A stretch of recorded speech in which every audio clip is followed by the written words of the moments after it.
So guys, 2016 has been a very interesting year when it comes to smartphones. We've had companies who've taken good steps in the right direction. We've had companies who've tried new things and have totally failed with them. We've had companies who've innovated and genuinely achieved amazing things. But I think that 2017 is going to be an even more impressive year.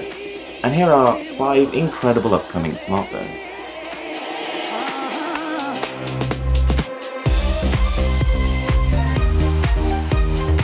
So let's kick things off with the Galaxy S8.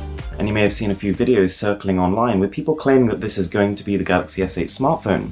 And these videos were actually released by Samsung Display themselves, trying to show off their display technology. And whilst this hasn't been confirmed or denied by Samsung, more than likely the phone you're seeing there is not the Samsung Galaxy S8. It's just some random mock-up just to demonstrate what the display technology can do. Having said that, that's not to say we don't have a very clear idea of what the S8 will look like. So recently a couple of phone companies, Mobile Phone being one of them, have released images showing what their smartphone cases will look like. And obviously the cases being made for the Galaxy S8, it gives us a very clear indication as to what it might look like. And let's just say, incredible. On top of that, it'll be packing top-of-the-line components, the Snapdragon 835, which is built on a 10nm process, meaning it's more efficient and at least 20% more powerful than the last generation, which was already an awesome chip. In terms of RAM, some rumours are saying 6GB, others saying 8GB, but I mean either way it's pretty clear this thing is going to be very good at multitasking. I mean my personal hunch is that it'll probably be 6, considering the S7 already handled those things very well and that only had 4, so they're not going to bump it up more than they need to. The latest rumours, which are getting more and more reliable as we get closer to the launch, are suggesting a 3000 mAh battery, which means you'll get a solid amount of juice, but I would hold on to the power bank. So after the S7 Edge last year, which was honestly one of the best smartphones I think I've ever used and definitely takes the spotlight in 2016, all eyes are going to be on the Galaxy S8, so there's a lot of pressure to perform, and I think they will. So then number 2, the iPhone 8. And for those of you who've been keeping up to date, you'll know that this year Apple is going to be celebrating its 10th anniversary of the iPhone. And so all the leaks and rumours are pointing towards something really special. And while some people have said there's going to be one phone, some people have said 2, the most reliable sources right now are saying there's actually going to be 3 iPhone models. So there'll be one resembling the iPhone 7S, another one the 7S Plus, but on top of that there's actually a secret smartphone in the works.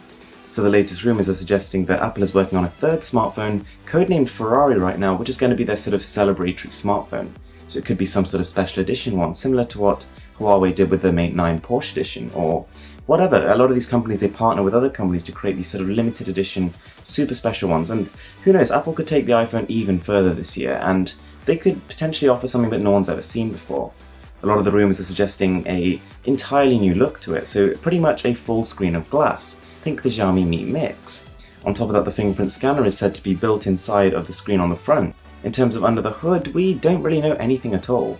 As per usual, Apple's done a very good job keeping things on the down low. But going by their past efforts, if Apple can keep up the impressive speaker system, if they can bump up the display resolution slightly, introduce a brand new chip, you could have an incredible gaming smartphone on your hands. So then we've got a smartphone which I don't think you would have expected to see on this list, the Huawei Mate 10. So when I went to go see the launch of the Huawei Mate 9 late last year, it was honestly astounding. From a company that started out selling budget devices just because they couldn't compete on anything but price, Huawei have now become the forefront of the smartphone market. They're developing such sophisticated algorithms in their software, they're creating AI that sort of understands and manipulates your experience accordingly. They've fragmented the Android system so that your phone doesn't slow down over time. So many clever innovations are going on with the Mate 9 that I can't wait to see what's going on with the Mate 10. On top of that, even under the hood, it was very powerful. We've got a Kirin 960, which is an octa-core CPU, 4GB of RAM. It's genuinely an impressive spec phone. On top of that, the screen, while 5.9 inches and 1080p isn't exactly the highest pixel density, if they just up that to a 2K panel and kept the high screen size, it'll be an amazing viewing experience. So coming in at number 4 is the Oneplus 4, which may not actually be called that because in some cultures 4 is considered an unlucky number, so some saying that they may just skip straight to the OnePlus 5, but either way, this is just going to be a monstrosity because, put simply, the company has just never made a bad smartphone. Every year, they just constantly impressed us with budget-friendly options that literally have the best specifications of the year.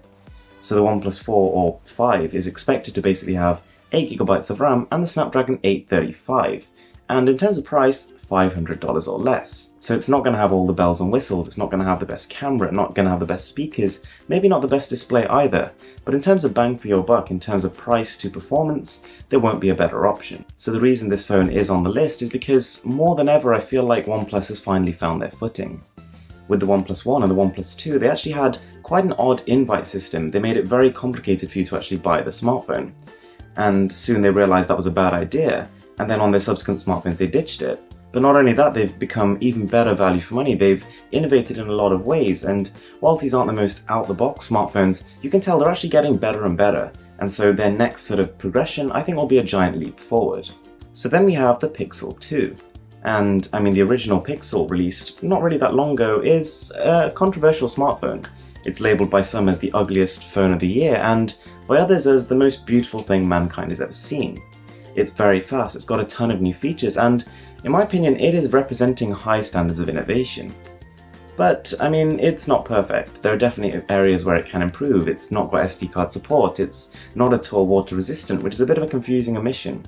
Now, the design of the Pixel, I have to say, is not its strongest selling point, but it's something that I can forgive.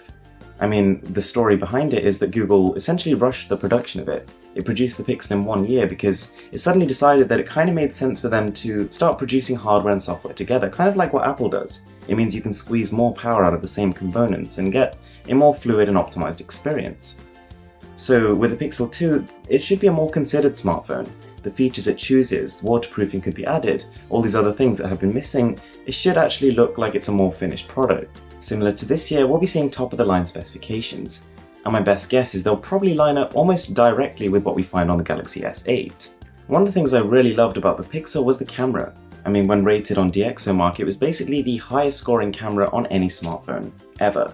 And so if you think about that, and you think about how much investment Google could put towards developing an even better camera, it makes you excited about the future. So if they do that, if they improve the design, cut down the bezels a little bit, make it more powerful, the Pixel 2 could again steal the show next year. So guys, those are 5 smartphones which have got me incredibly excited for 2017. If you did enjoy the video, be sure to give it a thumbs up, and comment down below which one's your favourite, or even if you think I missed one from the video. With that being said, I'm Mrwhosetheboss, and I'm signing out.